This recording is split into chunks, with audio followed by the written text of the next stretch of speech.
Let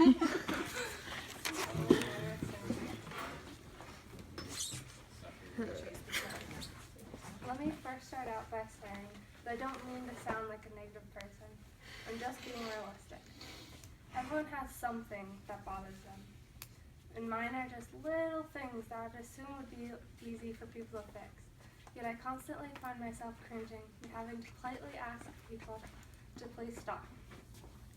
My first thing that bothers me is when I can hear people chewing. This usually happens when their mouth is open or they talk while they're eating, which both also bother me. Sometimes I can even hear them when their mouth is closed, and then I understand that they can't help it, but I still get really upset and disgusted when I hear it. I try politely saying, "Can you please chew with your mouth closed?" or "Can you please chew quieter?" But I feel rude for even saying anything or bringing attention to it. According to a 2016 WebMD article by Jennifer Robinson, this reaction to sounds, such as chewing, is called misophonia. Misophonia is a mental disease that usually starts in children around the ages of 9 and 13. It is also most common in girls. There are more than a dozen clinics for misophonia around the country. So warning, if I hear you chewing, you might get yelled at. Another thing that bothers me is when people interrupt.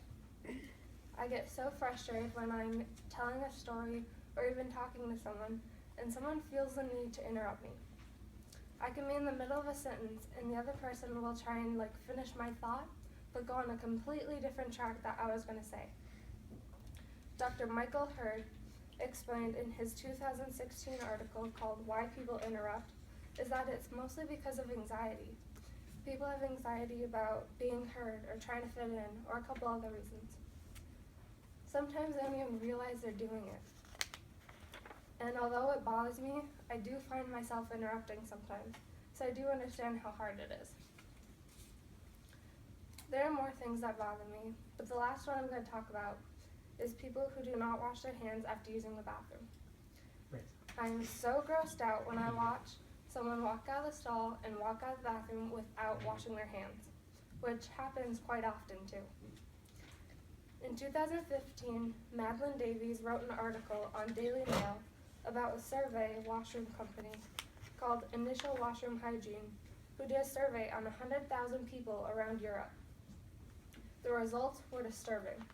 They found that 62% of men and 40% of women do not wash their hands after using the bathroom. I don't know about you, but I do not want to shake hands or touch the same doorknob as someone who did not wash their hands.